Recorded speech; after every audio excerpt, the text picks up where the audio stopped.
Who knew a man could get pregnant?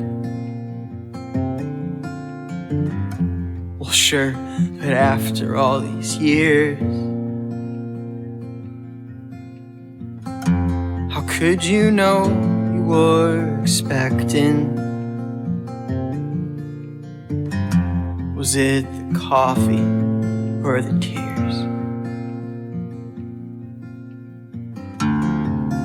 Your partner's calling doctors while you're clocking into work.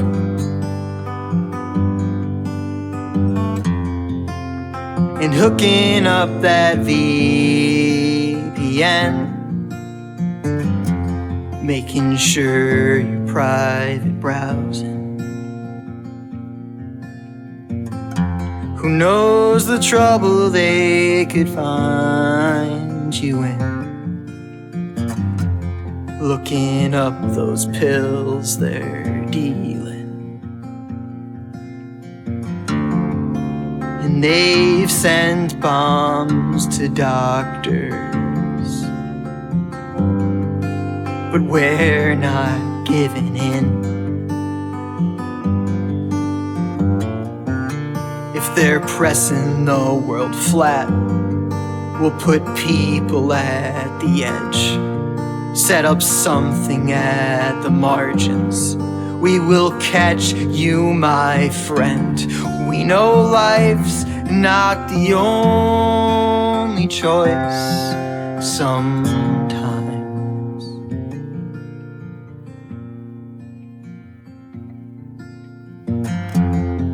And they're pushing out the tenants.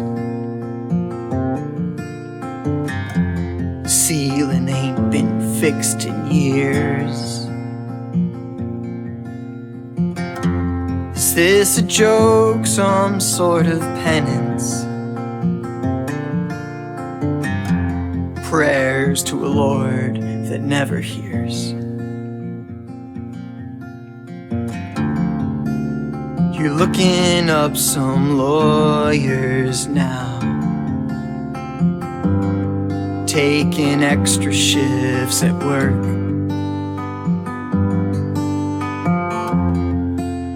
and knocking on your neighbor's door, wondering if they're agreeing. Get a few replies and then some more, setting up that union meeting. And this just might go and make things worse, but it sure beats giving in.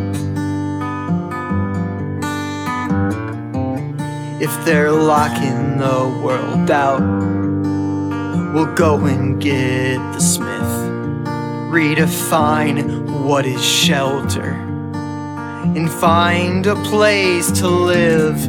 There is cold and there is hunger, but there's also fire.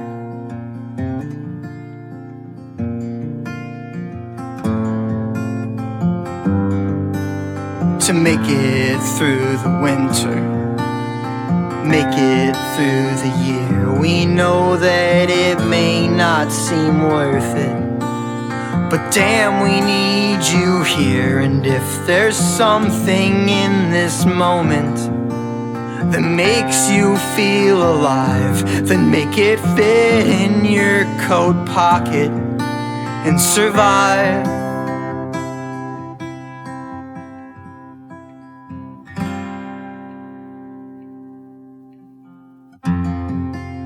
And make it through the winter, make it through the year. Just make it through the winter, make it through the year.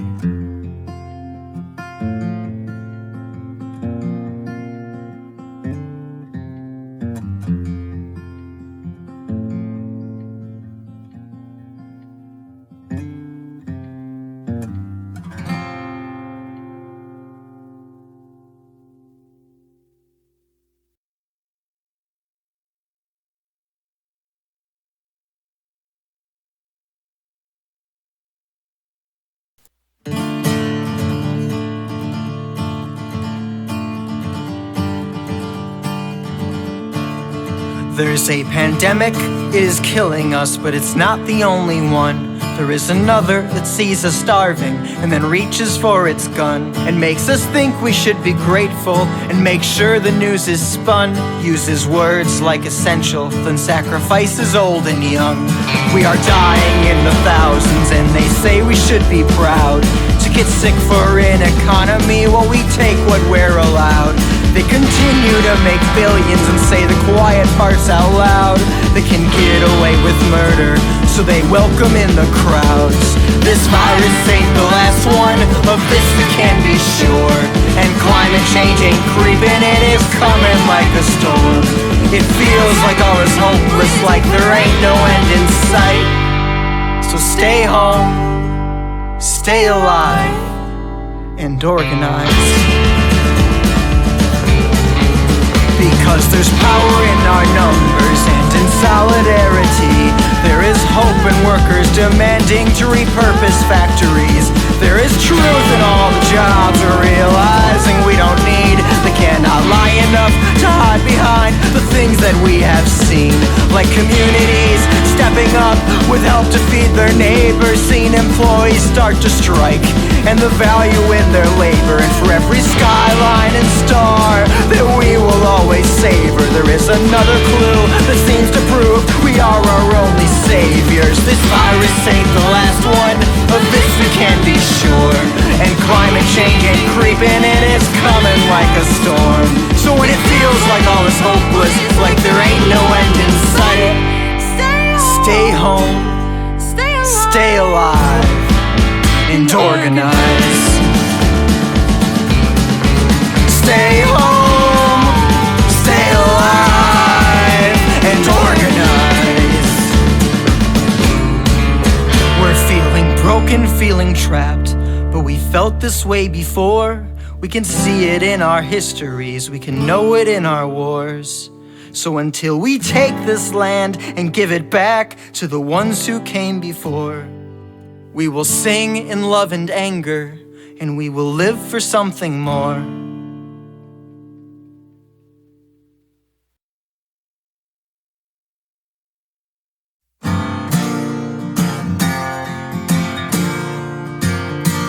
Well, it started one morning in Chicago on a Saturday, cold and so blue. From a long week, so busy and bitter, just one thing on my mind to do. So I got out of bed and drank water, grabbed a vitamin pill and a look at the mirror and then to my razor, put the guard on and a long breath I took. Now I've been keeping a beard for a while now, and trimming it down has gone well. Feeling confident, I even shaved my head once. Now that second time is the story I tell. A lesson from a beginner I will gift you, though your face and your head ain't that large. Before you take chunks out your hairdo, make sure that your razor is charged. Now I wish I could say it looked punk rock. I would call it a mullet, but it ain't. It's like if Pollock hit my head as his canvas, and these patches of hair were his paint. Yeah, it started one morning in Chicago on a Saturday, cold and so blue. From a long week, so busy and bitter, just one thing on my mind to do.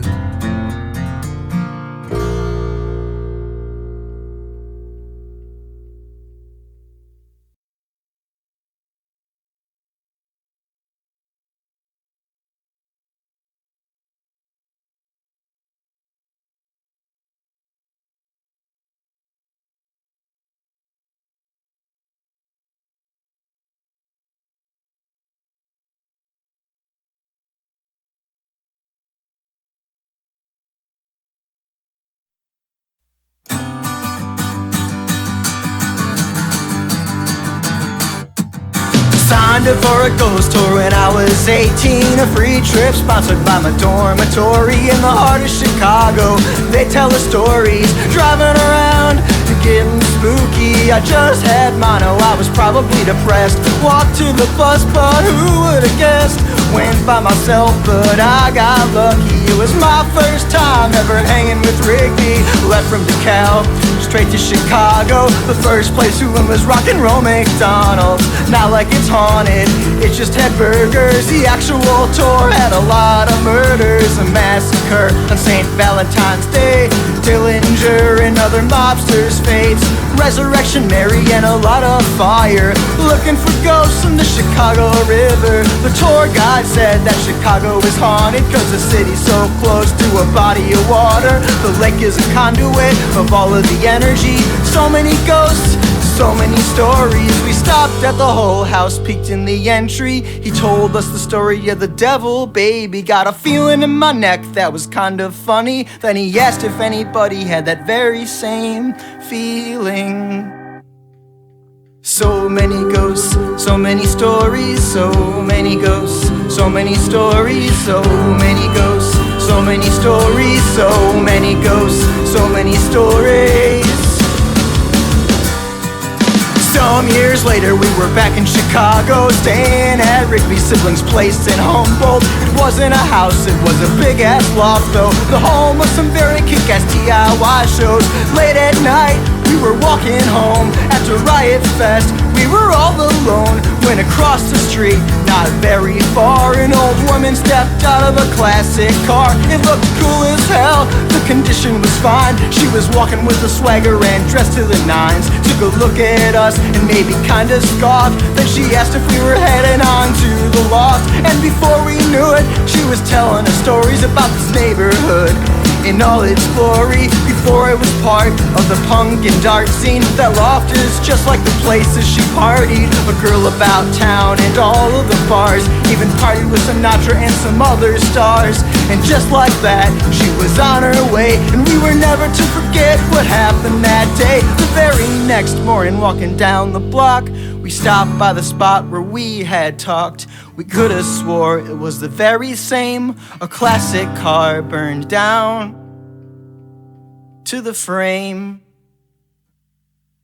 So many ghosts, so many stories, so many ghosts, so many stories, so many ghosts, so many stories, so many ghosts, so many stories, so many ghosts, so many stories, so many ghosts, so many stories, so many ghosts, so many stories, so many ghosts, so many stories.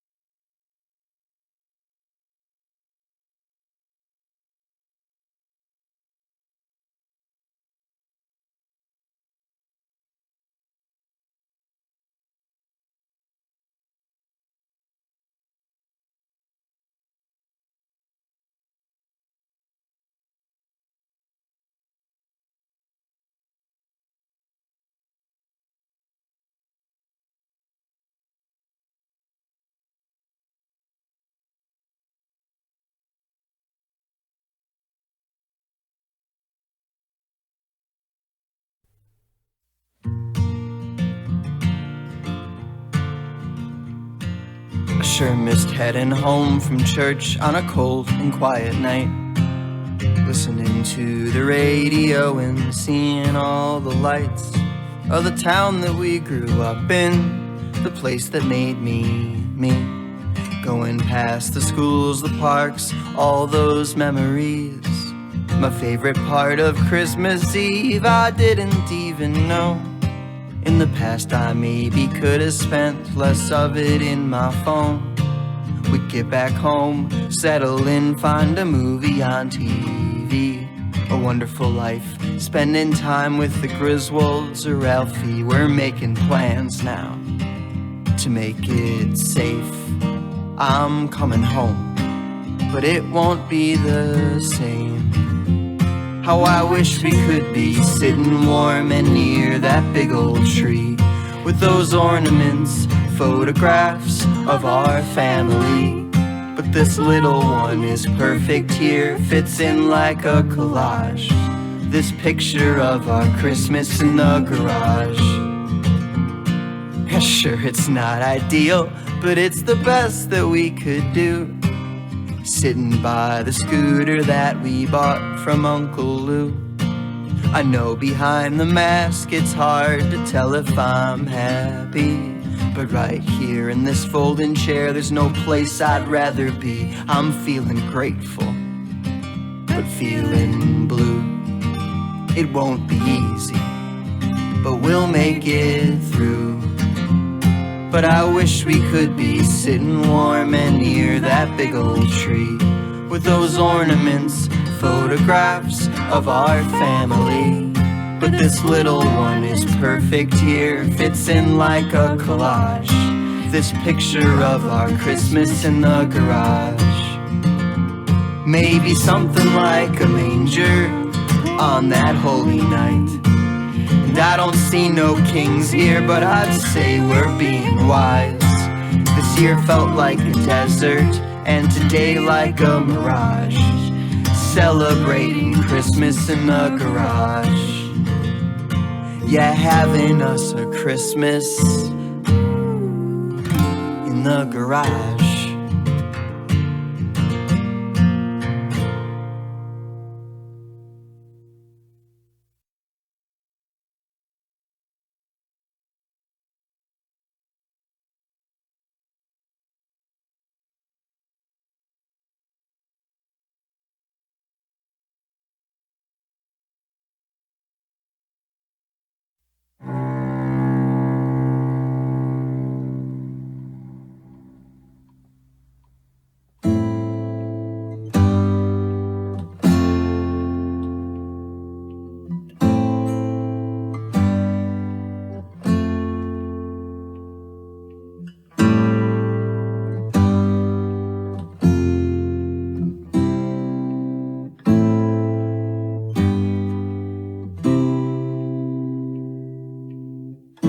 Another day, doom scrolling in our beds. Doesn't feel like there's another way for these full and weary heads. We cannot run away, so we dive nose down instead. Another something thousand dead. What can we say when it's already been said? From the very day they told us it would spread, we saw its face, but again we were misled. Another something thousand dead. We cannot fake these feelings in our mind. There's a time and place, but it all gets pushed aside. So another day, if we stop, we're left behind. Another something thousand died.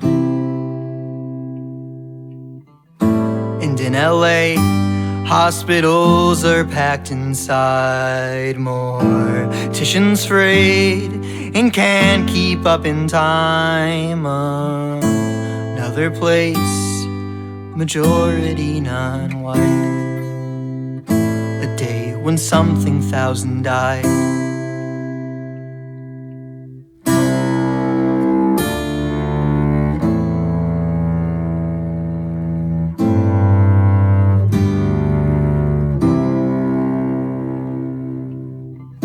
What does it mean that we let it get this way? Where do we keep the fear, the guilt, the shame? There was a fee when we hid away the pain. Another something thousand paid. So let us mourn, let us let the hurt run deep and stay indoors. Let us rest and let us weep. Weather this storm, but let us to a promise keep.